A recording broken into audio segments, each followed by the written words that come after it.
Subscribe to Be Optimized YouTube channel and press the bell icon to never miss any video update.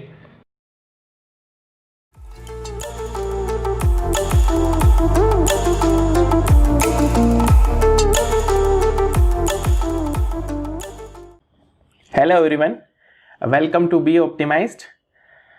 आज का जो video based होगा percentage पर है, क्योंकि मैंने परसेंटेज पे पहले को बहुत सारे वीडियोस बनाए, अप्रॉक्सीमेट 5 वीडियोस वहाँ हो चुके हैं।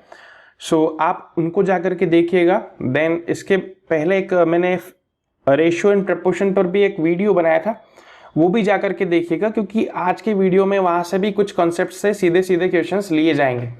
सो जो भी वीडियो मैंने पहले बनाया, पहले उनको जाकर के देखिए, देन पार्ट 6 पे आइए। तो हम लोग शुरू करते हैं आज की वीडियो।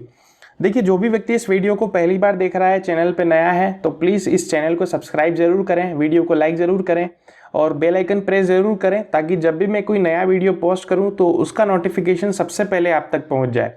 ठीक है। इसके अलावा मेरा फेसबुक पे एक ग्रुप है, टेलीग्राम पर चैनल भी है, जहाँ पर स्टडी रिलेटेड मटेरियल्स आपको मिल जाएगा, कोई PDF वगैरह सब कुछ आप फ्री में डाउनलोड कर सकते हैं। सो इन दोनों का लिंक आपको वीडियो के डिस्क्रिप्शन बॉक्स में मिलेगा, तो आप वहाँ से उसको ज्वाइन कर सकते हैं। तो चलिए आज हम आगे बढ़ जाते हैं हमारी वीडियो की ओर। देखिए, कल मैंने इसका जो भी प्रीवियस वीडियो था उसमें मैंने कुछ क्वेश्चंस को पुटअप किया था। कुछ क्वेश्चंस तो वहाँ से सिमिलर होंगे, कुछ डिफरेंट होंगे। तो कुछ सिमिलर इसलिए क्योंकि आपको डिफरेंशिएट करने में हेल्प हो जाएगी, इसलिए मैंने वहाँ पर प्लेस किए थे।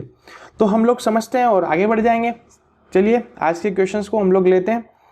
देखिए, पहला क्वेश्चन जो है मेरे पास, a person who spend 66 2/3% of his income is able to save 1200 rupees per month, his monthly expenses पूछ लिया उसने। देखो, एक व्यक्ति है जो कि अपनी आय का, जो भी कमाता है उसका खर्चा कर सकता है कितना, 66 सही 2/3, 66 2/3% हिस्सा ही वो खर्च कर पाता है, खर्च करता है। लेकिन वो सिर्फ बचाने में कितना समर्थ है कि वो 1200 रुपये ही बचा सकता है, इससे ज़्यादा नहीं बचा सकता। तो उसका खर्चा कितना होता है वो पूछ लिया गया हमको। तो देखिए, मैंने क्लास वाला वीडियो में क्वेश्चन रखा था इनकम एक्सपेंडिचर पर बेस्ड, उस पर मैंने बताया था कि आप हमेशा इनकम को 100% मान लीजिए। सो यहाँ पर हम लोग वैसा भी कर सकते हैं और नहीं भी कर सकते हैं। तो देखते समझते हैं, हम दोनों तरीके से मैं समझाने की कोशिश करूँगा, तो समझ लेते हैं हम लोग। देखिए, अगर मैंने सपोज किया यहाँ पर इनकम है ना, यहाँ पर मैंने सपोज किया एक्सपेंडिचर और ये हो जाएगा सेविंग। अगर मैं इनकम 100% मान लेता हूँ, एक्सपेंडिचर कितना, मैं खर्चा कितना कर पा रहा हूँ अभी, स्पेंड मतलब खर्चा ही करना होता है, 66 2/3%। तो बचाऊंगा कितना, 33 1/3%। यही तो होता है, मैंने सिखाया था। अब देखो, इसको अपन अगर ये सब फ्रैक्शंस में, सॉरी परसेंटेज में, तो फ्रैक्शन में कैसा लिखते हैं हम लोग, ये फ्रैक्शन टू परसेंटेज कन्वर्जन मैंने सिखाया है, बहुत बेसिक से सिखाया है। जो व्यक्ति मैथ से कनेक्टेड नहीं है वो भी सीख सकता है, तो आई बटन में जाकर के चेकआउट कीजिए उसको। अब 66 2/3 को हम लोग फ्रैक्शन में तोड़ेंगे तो 2/3 ये होगा। अब इन दोनों का माइनस कर देंगे तो कितना होगा, सेविंग हो जाएगा। अब सेविंग 1/3 है, और सेविंग मुझे दी हुई क्वेश्चन में ऑलरेडी कि वो सेविंग कितनी कर सकता है, 1200 रुपये बचा सकता है। तो 1/3 जो है 1200 रुपये के बराबर है, तो 1 कितने बराबर होगा, 3600। तो ये 1 क्या था मेरा, 1 तो मेरा 100% था, मतलब क्या थी, 1 इनकम थी ना। इनकम कितनी थी, अब इनकम कितनी आ गई, 3600 रुपये मेरी इनकम आ गई, है ना। अब क्या बोला है उसने, मेरे को निकालना क्या है, मेरा खर्चा निकालना है। अब सेविंग में कितनी कर पा रहा हूँ, सेविंग भी उसने दी, शुरू में दी थी मेरे को, कितनी 1200 रुपये ही बचा पाता हूँ मैं। तो मुझे खर्चा कितना बच रहा है मेरे पास, तो 2400 रुपये तो मेरा एक्सपेंस हो जाएगा। तो ये तो मेरा एक्सपेंस है, ठीक है, यही तो मेरा खर्चा है, यही मेरा उत्तर हो जाएगा। ठीक है। अगर आप इसको रेशो से सोचते तो यही सोचना था, इससे फास्ट भी अपन कर सकते हैं, थोड़ा सा उसके लिए विजुअलाइजेशन करना होगा। ठीक है। सो आप लोग समझ पाए होंगे मैं किस बारे में बात कर रहा था। ठीक है। तो ऊपर जो हो जाएगा इनकम, नीचे हो जाएगा मेरा क्या, एक्सपेंडिचर, और जो बीच का होगा वो सेविंग हो जाती है। इस तरीके से हम लोग बात कर रहे थे। आगे बढ़ जाते हैं, नेक्स्ट क्वेश्चन को समझने की कोशिश करेंगे। चलिए, there are a ratio of 5:4 between two numbers. If 40% of the first number is 12, then what would be the 50% of the second number? देखिए, बहुत अच्छा क्वेश्चन है, आप थोड़ा सा दिमाग लगाएं, सोचें, करने की कोशिश करें।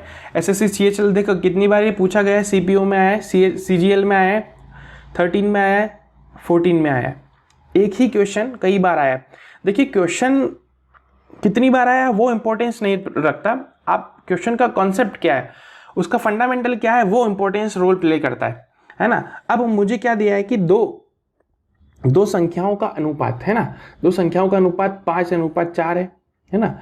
अब पहला नंबर, अगर पहला नंबर प्रतिशत मतलब पहले अंक का 40% 12 है, तो दूसरे अंक का 50% कितना होगा, यही मेरा सवाल है। आ रही बात समझ में? तो देयर इज ए रेशो, तो हम लोगों को रेशो दिया है, नंबर ओरिजिनल नहीं दिया, सो हम लोग मानते हैं लेट फर्स्ट नंबर और ये सेकेंड नंबर है ना, ये सेकेंड नंबर हम लोगों ने मान लिया। फर्स्ट नंबर मैंने लिया कितना 5x, सेकेंड ले लिया कितना 4x ले लिया, यही तो बोला उसने। सो क्या बोला 40% ऑफ द फर्स्ट नंबर, मतलब 5x का 40% की वैल्यू कितनी होती है 2/5। मैं डायरेक्ट बता दूं कि मैंने सिखाया आपको, इज इक्वल टू कितना 12 दे दिया मेरे को, वो 12 तो सेकेंड नंबर मुझसे पूछा गया है उसका 50%। तो देखो पूछा क्या गया है, सेकेंड नंबर का 50% पूछा है, ध्यान देना।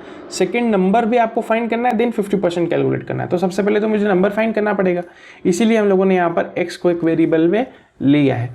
तो देखो आप इसको सॉल्व करोगे तो कितनी आएगी, x की वैल्यू आ गई कितनी 6, तो फर्स्ट नंबर कितना होगा, फर्स्ट नंबर कितना हो जाएगा 5x, जो कि हो जाएगा कितना 30, और सेकेंड नंबर कितना होगा, सेकेंड नंबर मुझे क्या दिया है 4x, तो वो कितना हो जाएगा 24। अब मुझे क्या पूछा है कि सेकेंड नंबर का क्या निकाल लीजिए, नंबर निकालिए परसेंटेज 50%, तो सेकेंड नंबर 24 का 50% मतलब कितना होता है, हाफ कर देंगे ना तो आधा हो जाएगा, मतलब 12 ही मेरा उत्तर हो जाएगा। आई होप आप समझ पाए होंगे इस क्वेश्चन को, ओरली भी कर सकते थे हम लोग बहुत जल्दी से, ठीक है। तो इस तरीके से अपन कर सकते हैं, आई होप आप समझ पाए होंगे। आगे बढ़ जाते हैं, समझेंगे अगले क्वेश्चंस की ओर। देखिए ये क्वेश्चन जो है वो रेशियो पर बेस्ड है ना। मैंने रेशियो एंड प्रपोर्शन है ना, रेशियो एंड प्रपोर्शन एक वीडियो बनाया था, उसको मैंने इसलिए बनाया था बीच में ताकि आपका जो बेसिक है वो रेशियो का क्लियर हो जाए और परसेंटेजेस की क्वेश्चंस में आप जल्दी से उसको लगा पाए। तो इसको मैं 2 तरीके से बताने वाला हूँ, है ना, तो समझिएगा किस तरीके से हम लोग इसको सोच सकते हैं। देखिए पहला तरीका क्या है मेरे पास, ध्यान देना, यहाँ पर मैंने वहाँ बहुत अच्छे से सिखाया है, इस तरीके से रेशो हो तो किस तरीके से हम लोग रेशो में डिवाइड करेंगे।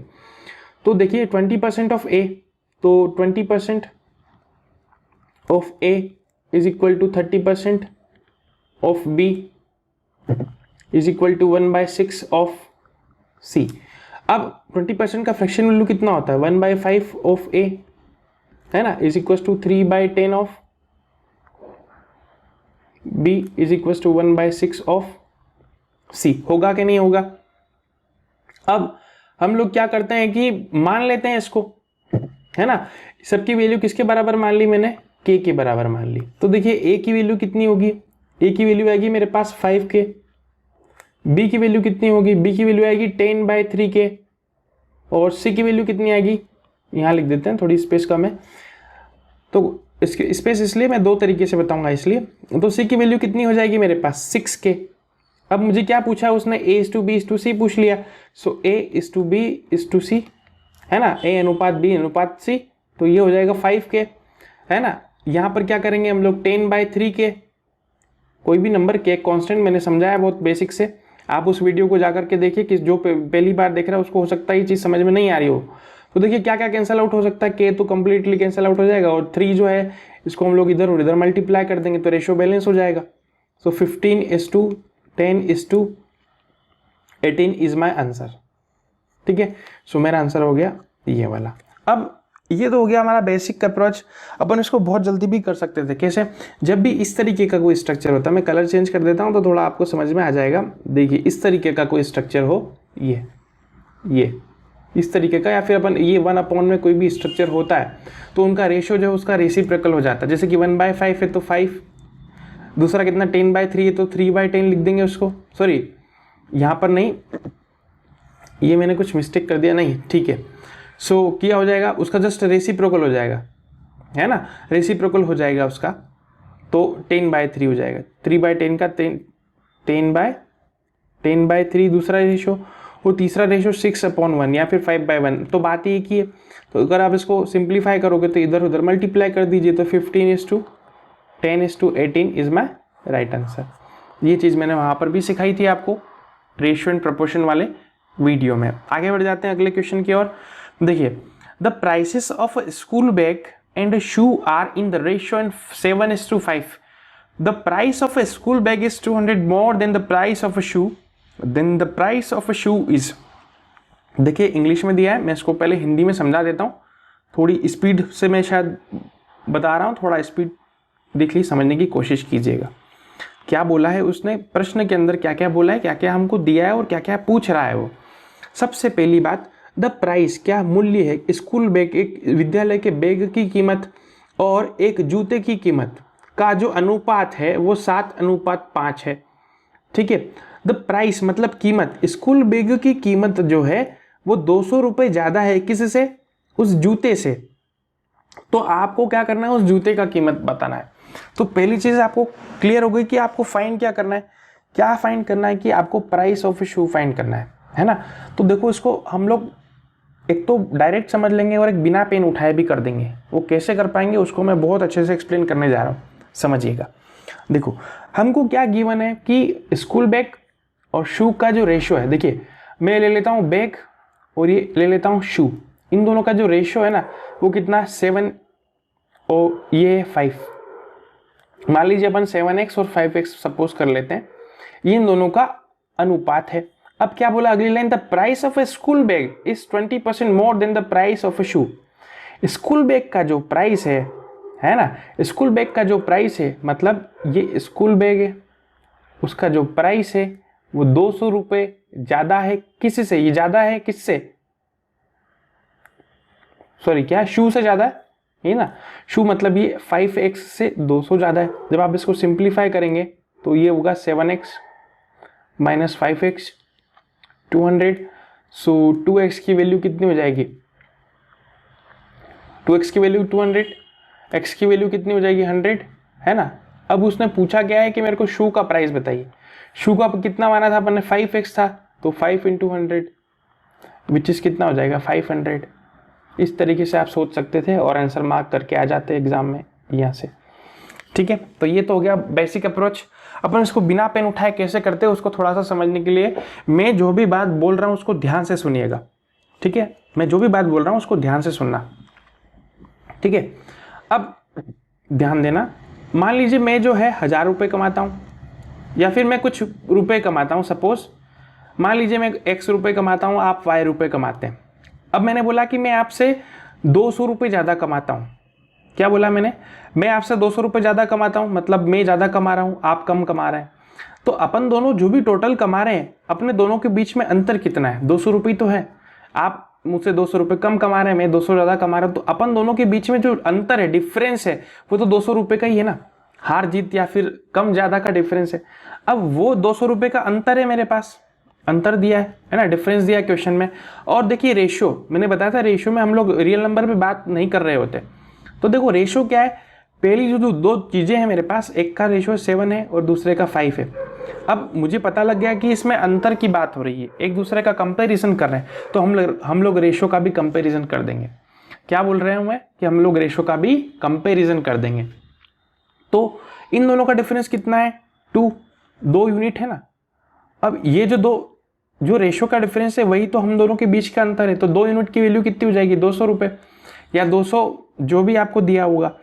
अब 2 की वैल्यू 200 तो 1 की वैल्यू कितनी, 100। 1 यूनिट की वैल्यू कितनी है, 100 है। अब जो पूछा है वो निकाल दीजिए, सॉरी ये 100 है। अब उसने जो पूछा है वो निकाल दीजिए।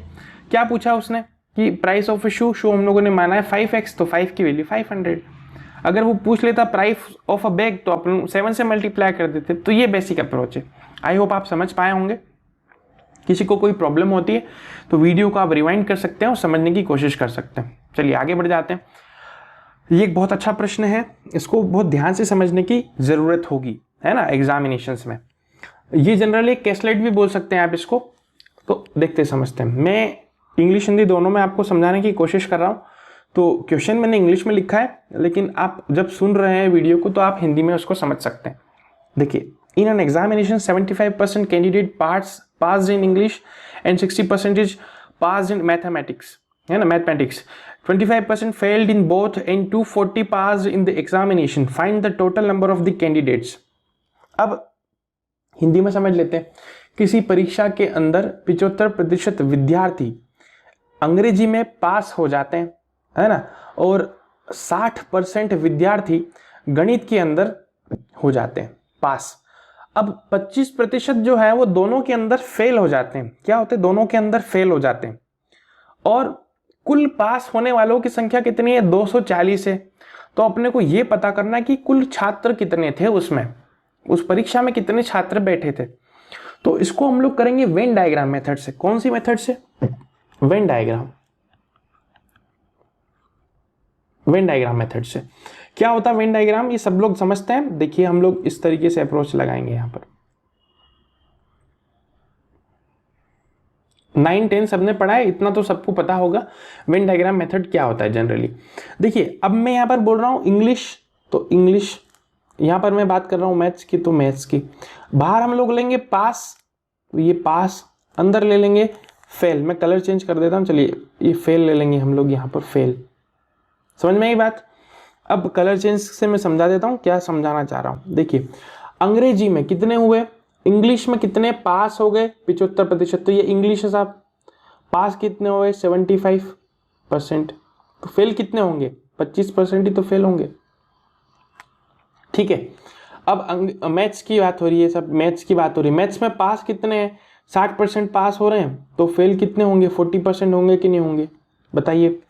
अब ये तो दोनों फेल हैं, है ना। तो ये एक डाटा और दिए कि दोनों जो है 25% जो है फेल हो जाते हैं दोनों के अंदर। तो दोनों का हिस्सा कॉमन ये है, इतना वाला ये हिस्सा है ना, ये।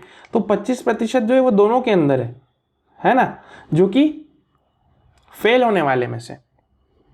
तो अब इंडिविजुअल में कितने होंगे? अब देखो मैं इसको एक्सप्लेन करने के लिए सारी चीजें यहां पर एक बार फिर से बता देता हूं। ये हो जाएगा इंग्लिश, ये हो जाएगा मैथ्स, है ना। अब इंग्लिश में पास और फेल। इंग्लिश में पास कितने हो रहे हैं? देखिए ध्यान देना, इंग्लिश में पास कितने हैं? 75%। तो फेल कितने हैं? 25%। इसमें पास कितने हैं? 60। तो फेल कितने हैं? 40। अब दोनों की बात कर रहे हैं, तो दोनों में कितने फेल है? 25% दोनों में फेल है। तो अब इंडिविजुअल में कितने हैं, है ना। ओनली इंग्लिश में कितने हैं? केवल अंग्रेजी, ओनली इंग्लिश में कितने फेल होंगे? देखिए 25 तो दोनों में थे और 25 यहां पर भी है, तो कम से कम एटलीस्ट तो 25 तो इंग्लिश में हो ही जाएंगे ना। 25 तो इंग्लिश में होंगे ही होंगे, क्योंकि संख्या ही 25 है और 25 बता भी रहे हैं कि फेल हो रहे हैं। लेकिन ओनली मैथ्स में कितने होंगे? केवल गणित में कितने होंगे? ओनली मैथ्स में कितने हो जाएंगे? देखिए टोटल 40% हो रहे हैं, लेकिन यहाँ तो दोनों में कॉमन कितना है? 25% है। तो जो बचे हुए होंगे वही तो फेल होंगे सिर्फ गणित में। ओनली मैथ्स में कितने होंगे? जो बचे हुए हैं। तो बचे हुए कितने हैं? 40 - 25%, है ना। अब तो ये हो गया 25% और ये होगा कितना? 50%। तो अब कुल मेरे को पूछा क्या उसने? टोटल नंबर ऑफ कैंडिडेट्स पूछ लिया, है ना। सो और दिया क्या है कि टोटल पास दिए हैं। पास कितने वाले? कुल पास मुझे दे दिए, तो मुझे टोटल पास निकालने पड़ेंगे। तो अभी मेरे पास देखिए टोटल किसका आएगा? Total fail. टोटल फेल आ जाएगा मेरे पास रेशियो। टोटल फेल कितने हो जाएंगे? 25 + 15 कितने होंगे? 40%। तो टोटल पास कितने होंगे? 100 में से माइनस करेंगे ना हम लोग, प्रोबेबिलिटी वाला कॉन्सेप्ट है, तो 60%, है ना। तो टोटल पास कितने हैं? 60%। और हमको दिया है कि टोटल पास जो हो रहे हैं ना वो 60% है। तो टोटल पास 60% है, तो 60% मुझे दिया है कि वो कितने हैं? 240 लोग हैं। तो देखिए अब 100% मतलब मुझे क्या निकालना है? टोटल नंबर निकालना है। टोटल तो हमेशा 100 ही होता है। तो देखिए इसको कैंसिल आउट कर सकते हैं ना अपन। 60% की फ्रैक्शन वैल्यू क्या होती है? 3/5 = क्या हो जाएगा? 240। होगा कि नहीं होगा? 240 हो जाएगा। तो 3 से कितने टाइम जाएगा? 8 टाइम्स। सो 1 यूनिट की वैल्यू कितनी हो जाएगी? 400। तो यही तो मेरा आंसर हो जाएगा। तो 400 इज माई राइट आंसर। इस तरीके से अपन सोचेंगे तो अपन काम कर सकते हैं। ये सबसे अच्छा तरीका मैं आपको बता रहा हूं, ताकि वेन डायग्राम से सारी चीजें स्टेप बाय स्टेप क्लियर हो जाए। अगर आप ऐसे अप्रोच नहीं लगाते तो डायरेक्ट भी कर सकते थे, लेकिन उसमें क्या होगा कि ये तो हो गया अपना एक सिंपल क्वेश्चन, इसमें वो 2-3 क्वेश्चन पूछ लेता, ओनली इंग्लिश का परसेंटेज पूछ लेता, ओनली मैथ्स का परसेंटेज पूछ लेता, तो हम लोग डिटेल वे में ही इसको सॉल्व कर रहे होंगे। ठीक है, आई होप आप समझ पाए होंगे इस क्वेश्चन को, अच्छा लगा होगा। आगे बढ़ जाते हैं नेक्स्ट क्वेश्चन की ओर और समझते हैं किस तरीके से अप्रोच लगाते हैं। चलिए, ये एक बहुत अच्छा क्वेश्चन है, इसको ध्यान से समझिएगा, है ना। अभी अभी मैंने इसका कंसेप्ट समझा चुका हूं मैं आपको, वही यहाँ पर हमारा कंसेप्ट लगने वाला है। देखिए, अन इंजीनियरिंग स्टूडेंट, एक इंजीनियर स्टूडेंट छात्र जो है, has to secure 25 marks to pass, उसको जो है पास होने के लिए 25% नंबर तो चाहिए ही चाहिए। क्या हैज़ टू सिक्योर बोला ना उसने, मतलब पास होने के लिए मिनिमम 25% अंक चाहिए, लेकिन उसको कितने मिले, 47 ही मिल पाए, और वो कितने से फेल हो गया, 43 नंबर से वो फेल हो गया, है ना। तो what are the examining maximum marks, मतलब कुल कितने नंबर का पेपर था, ये पता करना है। ठीक है, सो कैसे लगाएंगे दिमाग उसको समझिएगा। ठीक है, अब मेरी बात सुनिए, अब 25% नंबर लाया वो, तो वो किसका लाया, जो कुल मार्क्स थे उसी में से तो बात होगी ना। अब कुछ बोलते हैं कि मेरे 60% मिले, तो 60% तो बहुत सारा हो सकता है, एक पर्टिकुलर केस देना होगा ना आपको कि मेरे 500 में से 60% मिले। जैसे कि स्कूल में अपन टोटल करते हैं ना, जैसे कि 5 पेपर हुए तो 500 में का अपन मान के चलते हैं, 6 होता है तो 6 पेपर होता है तो 600। इस तरीके से यहाँ पर हम लोग कंसिडर कर रहे हैं कि क्या कंसिडर कर रहे हैं कि टोटल मैक्सिमम मार्क्स कितने हैं, 100 या फिर x को मान लेते हैं, x, क्योंकि वही मुझे फाइंड करना है। सो मैक्सिमम मार्क्स x है, तो देखिए x का 25% ही तो मुझे मिल रहा है, और वो क्या है, मुझे 47 मिले और 43 से फेल हो गया, मतलब मुझे टोटल चाहिए थे इतने, तो 47 + 43 इतना ही तो चाहिए था। तो देखिए 25% x ऑफ x, ये कितना हो जाएगा, 90, है ना, दोनों को 8 करेंगे तो 90 आ जाएगा। अब मुझसे पूछा क्या गया कि मैक्सिमम मार्क्स तो हमेशा 100 होते हैं, तो 100% ही तो मुझे चाहिए। देखिए 25 जो है 100 में अपन 25 से 100 कैसे ला सकते हैं, मल्टीप्लाइड बाय 4 करेंगे तो 100 आ जाएगा, तो इधर भी तो हम लोगों को मल्टीप्लाइड बाय 4 करना होगा, तो ये आ जाएगा 360। ये मेरा मैक्सिमम मार्क्स हो जाएगा, ये मेरा आंसर हो जाएगा। आई होप आप समझ पाए होंगे। मैं फिर से बता देता हूँ, देखिए क्या बोल रहा है वो कि एक इंजीनियरिंग का छात्र, उसको कम से कम 25% तो लाना ही है। अब 25% किसके, जो मैक्सिमम मार्क्स होंगे उसके। मान लीजिए मैक्सिमम मार्क्स x है, या 100 भी मानते तो चल जाता हमारा काम, तो हम लोगों ने मान लिया वो x है, और वो क्या लाता है कि 47 नंबर ले आता है, 43 से रुक जाता है, 43 और लाता तो एटलीस्ट पास हो जाता। ठीक है, अब हमसे टोटल पूछा है, तो टोटल निकालने के लिए हम लोग इसको परसेंटेज में कैलकुलेट कर रहे होंगे। 25% जो है वो 90 के बराबर हो जाएंगे, तो 100% मतलब टोटल बताना है, तो इस तरीके से हो जाएगा। आई होप आप समझ पाए होंगे अब तो। ठीक है, तो आगे बढ़ जाते हैं और समझेंगे, अगले क्वेश्चन की ओर चलते हैं। चलिए, ये है बहुत अच्छा कॉन्सेप्ट, यहाँ से आप 2 कॉन्सेप्ट को सीखिएगा, है ना। सक्सेसिव परसेंटेज बोला जाता है इसको। मैं इसी क्वेश्चन को 2 तरीके से बताऊंगा, है ना। एक आप बहुत जल्दी कर पाएंगे और एक दोनों कॉन्सेप्ट को सीखने की बहुत ज़्यादा ज़रूरत है। तो सबसे पहले तो अपन यहाँ कॉन्सेप्ट की डिटेल चर्चा यहाँ कर लेते हैं, है ना। इसको हम लोग 3 नाम से बोलते हैं। पहले तो मैं कॉन्सेप्ट बता रहा हूँ, फिर क्वेश्चन पे आऊँगा। पहले हम लोग बोलते हैं इसको सक्सेसिव, है ना, सक्सेसिव को बोलते हैं, पहला सक्सेसिव भी बोल देते हैं इसको, और दूसरा बोलते हैं हम लोग इफेक्टिव रेट, है ना, इफेक्टिव रेट, है ना। ये 2 तरीके से जानते हैं हम इसको, सक्सेसिव भी बोलते हैं, इफेक्टिव रेट भी बोलते हैं। ठीक है, अब ये दोनों चीजें क्या होती है उसको समझ लेते हैं। अब सक्सेसिव का मतलब क्या होता है कि एक के बाद एक आप कोई भी परसेंट हो गया, मान लीजिए किसको आपने 10% डिस्काउंट दे दिया, फिर से 5% का दे दिया, है ना, तो एक ही आइटम पे 2 बार बात हो गई, तो उसको हम लोग कहेंगे सक्सेसिव, है ना, क्रम दर क्रम, है ना, इसको बोलते हैं हम लोग सक्सेसिव, या फिर इफेक्टिव रेट भी बोला जाता है। तो जब आप परसेंटेज के बारे में बात कर रहे होते हैं, तो जब भी 2 केसेस में परसेंटेज होते हैं, तो वहां पर आपको इफेक्टिव रेट निकालना होता है, प्रभावित दर निकालनी होती है। तो इफेक्टिव रेट निकालने का एक बेसिक फंडामेंटल फॉर्मूला है कि x + y ± xy बाय 100%। ठीक है, ये इसका बेसिक फॉर्मूला है। x और y जो है अपने साइन के अकॉर्डिंग लिए जाएंगे, है ना। अगर वो लाभ होगा, मैंने समझा था लास्ट वाली वीडियो में, जाकर के देखना, लाभ हानि, है ना, बढ़ना घटना, इंक्रीज डिक्रीज, ये सारी चीजें यहाँ पर मैटर करेगी, कीवर्ड्स मैंने बताए थे। तो देखिए क्या है ना, रिड्यूस मतलब डिक्रीज हो गया, इंक्रीज हो गया, वो सब चीजें मैंने उस वीडियो में सिखाई, जस्ट इसके पहले वाले में, पार्ट 5 में जाकर के देखिए, समझना, उसके बाद यहाँ आइएगा। तो देखो दो तरीके से अपन इसको कर सकते हैं, है ना। तो मैं दो तरीके से समझाता हूँ। फर्स्ट वे को हम लोग यहाँ से देखते हैं। देखिए क्या बोला मेरे को, 25 क्या बोला कि जब, हाँ मैं इसको हिंदी में भी एक्सप्लेन कर देता हूँ। When the price of an article, किसी वस्तु का मूल्य जो है रिड्यूस मतलब कम हो जाता है, कितने प्रतिशत से, 20% से, और उसकी सेल मतलब उसकी बिक्री बढ़ जाती है 80% से, तो उसका जो प्रॉफिट हो गया है ना, इफेक्ट ऑन द सेल क्या हुआ, उसको फायदा हुआ कि नुकसान हुआ, उसकी सेल बढ़ गई कि घट गई, उसके बारे में पता करना है। पहला तो हमको ये भी पता करना है कि बढ़ रही है कि घट रही है, दूसरी चीज ये भी पता करना है कि कितने प्रतिशत से बढ़ रही है या कितने प्रतिशत से घट रही है। तो थोड़ा दिमाग लगाइए और इसको बहुत जल्दी से सॉल्व कर रहे होंगे हम लोग। देखिए पहला मेथड मैं आपको इस फॉर्मूले से बता देता हूं, देन हम लोग शॉर्ट मेथड की बात करेंगे, बहुत जल्दी इसको कर देंगे। सो देखिए x plus y plus minus x y by 100। तो पहली बात करते हैं, आर्टिकल रिड्यूस हो रहा है ना, रिड्यूस मतलब क्या हो रहा है, कमी हो रही है, तो 20% ये रिड्यूस हो रहा है, और दूसरे पे क्या हो रहा है 80% जो कि इंक्रीज हो रहा है। बस ये हो गया। इसको आप किसी को भी x मान लीजिए, किसी को भी y मानिए, उससे कोई फर्क नहीं पड़ता, साइन तो हम लोग ध्यान में रखेंगे। तो देखिए x को मैंने रखा है यहाँ पर -20, फिर प्लस हो जाएगा, ये 80 है तो प्लस का 80, देन प्लस माइनस मतलब कुछ भी कर सकते हैं हम लोग, प्लस माइनस इसलिए लिखा है एक्स वाई पे डिपेंड करेगा, तो अभी हम लोग प्लस ही लेके चलते हैं। x इंटू वाई तो माइनस का 20 इंटू प्लस का 80, इन दोनों का मल्टीप्लीकेशन है ना, इस तरीके से, अपॉन में 100। तो देखिए 100 से 20 से 20 कैंसिल आउट, 8 इंटू 2 तो कितना हो जाएगा, माइनस का 16 हो जाएगा। तो माइनस का 20 प्लस 80 और ये होगा माइनस का 16।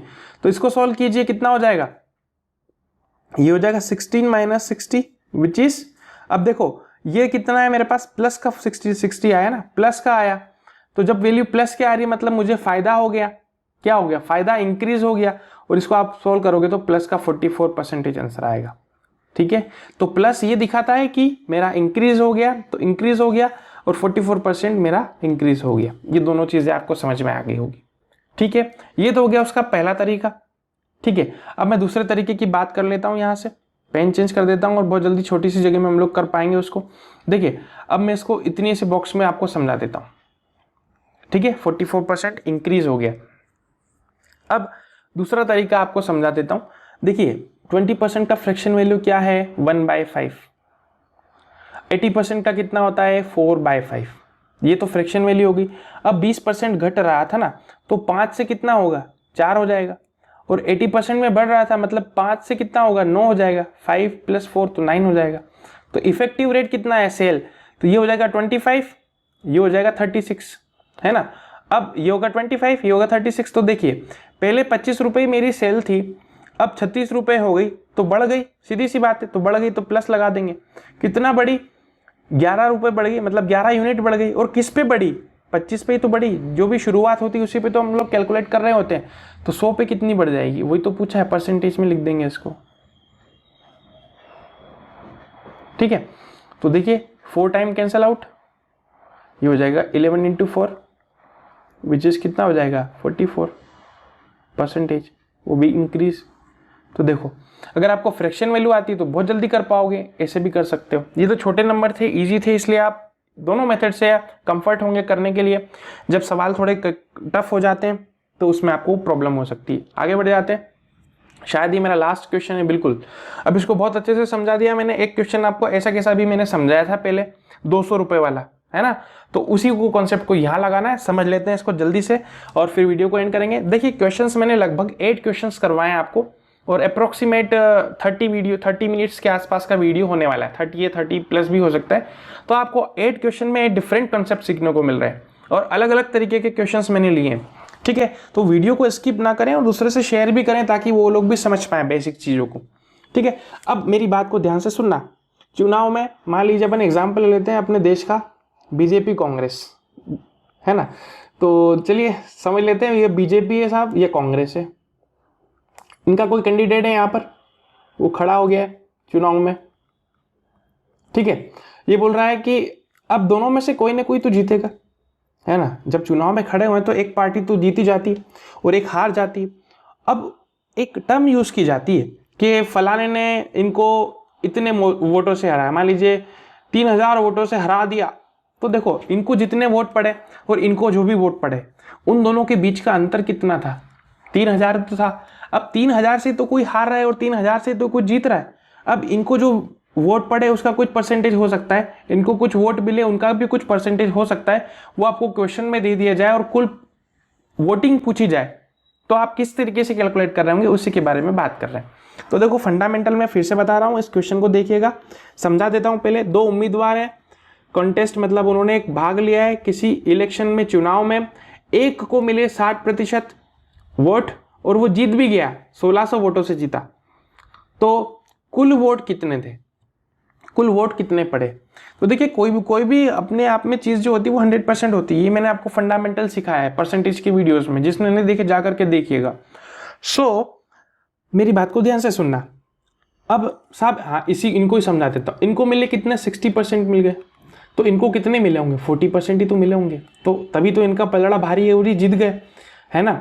अब ये इनसे और इनको 60% मिले, इसको 40% मिले, लेकिन ये कितने वोटों से जीते हैं, 1600 वोटों से जीते हैं। मतलब क्या, फिर से यहाँ देखिएगा, इनको 60 मिले, इनको 40 मिले, है ना, लेकिन इन दोनों को कितना 1600 इन दोनों के बीच में अंतर कितना है, 1600 का ही तो है, तो इन दोनों के बीच में भी अंतर कितना है, 20% का अंतर है, तो 20% बराबर हो जाएंगे 1600 के। देखिए यहाँ देखिए 20% की वैल्यू कितनी हो जाएगी, 1600। तो मुझे क्या चाहिए, उसने क्या बोला है, वोट पोल्ड, मतलब 100% पूछा उसने, 100% कितने होंगे, तो ये इसका कितना गुना है, 5 गुना है, तो इसको भी हम लोग 5 गुना कर देंगे तो कितना हो जाएगा, 8000 हो जाएगा। ये मेरा आंसर हो जाएगा। आई होप आप समझ पाए होंगे, इस कॉन्सेप्ट के थ्रू आपको बहुत चीज़ें अच्छी से क्लियर हो गई होंगी। इनको 60 मिले, इनको 40 मिलेंगे साहब, लेकिन जीत हार किस में होती है, अंतर में ही तो होती है कि आपको मुझसे कितने ज़्यादा मिले। तो इनको 60% मिले, इनको 40 मिले, तो इन दोनों के बीच का अंतर तो 20% ही था ना। वो अंतर ही तो इन वोटों का अंतर है, वो प्रतिशत ही तो वोटों का अंतर बन गया। इसलिए हम लोग परसेंट को वोटर्स मतलब कैलकुलेट कर देते हैं और कंपेरिजन करके आंसर ले आते हैं। ठीक है, ये क्वेश्चंस कई बार पूछा गया है, देख लीजिए आप। सो आई होप आपको समझ में आया होगा। और वीडियोस कैसे लगे आपको, आज का वीडियो कैसा लगा, इसमें क्वेश्चंस कैसे लगे, आपको स्लाइड का कलर पसंद आता है कि नहीं आता है, ये सारी चीज़ें मुझे कमेंट में मुझे ज़रूर बताइएगा। और वीडियो अगर अच्छा लगता है, आपको कुछ भी सीखने को मिला है, कुछ भी, तो आप इस वीडियो को ज़रूर शेयर कीजिए, चैनल को सब्सक्राइब कीजिएगा, है ना। सो कनेक्टेड रहिए और ऑप्टिमाइज रहिए। So thank you so much for watching my video.